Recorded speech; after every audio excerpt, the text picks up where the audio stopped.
Welcome to this explainer. We pass by it, we live in it, and we work inside of it literally every single day, but how often do we actually stop to think about the precise anatomy of the real estate that makes up our environment? Well, today we are diving deep into the physical world around us to understand exactly what real estate is. By the time we wrap up, I promise you're going to look at the spaces you occupy in a completely new light. Let's get right into it. But hey, before we get too deep into the weeds, I've got a quick question to test your instincts. Think about the most valuable things you own right now.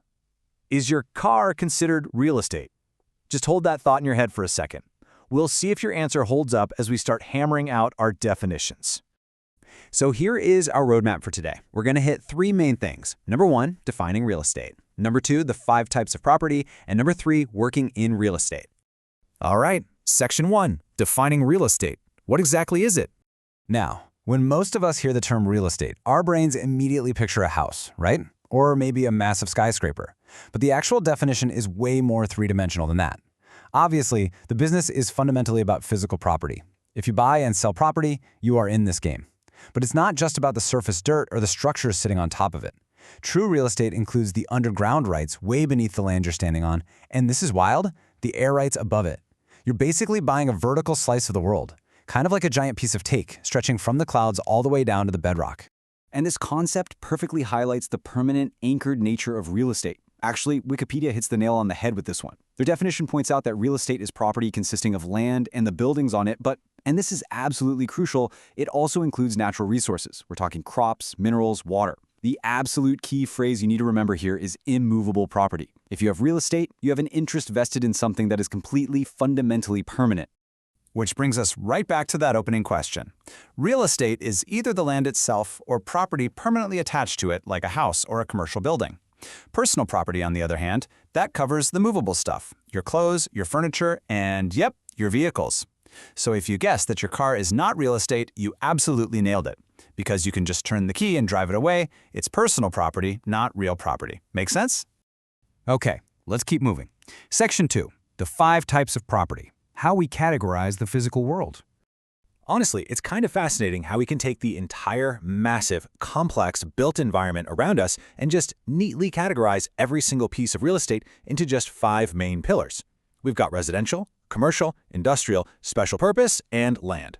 That's it. The whole shebang fits into just 5 buckets. Let's break those down. First up, residential. These are strictly the spaces where people live, ranging from your standard single-family homes all the way up to huge apartment complexes. Next is commercial. These are your business properties, shops, offices, parking garages. The initial investments here are usually much larger, but as you might guess, the potential returns are usually much greater too. Third, we have industrial. This is where you find manufacturing plants, massive storage warehouses, and R&D, which stands for research and development. But the fourth category, special purpose, is where it gets super interesting. This bucket covers specialized public spaces like schools, museums, and amusement parks, but also things like cemeteries, railroads, and even oil wells. No way, right? Finally, we have land. This includes raw, completely undeveloped dirt, but it also covers working land like farms, timberland, and campsites. Moving right along to Section 3, working in real estate. Let's talk about the human element. So, if you want to buy, sell, or invest in any of these spaces we just talked about, you're almost certainly going to interact with an industry professional. But here's a fun little fact. Their titles actually shift depending on where you are on the map. In North America, somebody who works in this field is generally known as a real estate agent or a realtor. But if you cross the pond over to the UK, they're simply referred to as an estate agent. Same game, slightly different name. And getting that title isn't a walk in the park. It requires some highly specialized knowledge. If you're located in the US, the path to legally jumping into the profession as a realtor basically boils down to a 2-step process. Step 1, you've got to put in the time and take a specialized pre-licensing course. Once you've got that foundation laid, Step 2 is passing the official state exam to prove you actually understand the laws, the strict definitions, and the different types of property that we've been going over today. Well, we've covered a ton of ground today, literally and figuratively, from the raw dirt beneath our feet all the way up to the air rights high above us. So I want to leave you with a final thought to really apply what we've just unpacked. Take a look around you right this exact second. What specific category of real estate are you sitting in right now? Is it residential, commercial, maybe special purpose? And honestly, more importantly, who do you think owns the air above it? Thanks so much for tuning into this explainer, and hey, keep looking at the physical world around you with a curious eye. See you next time.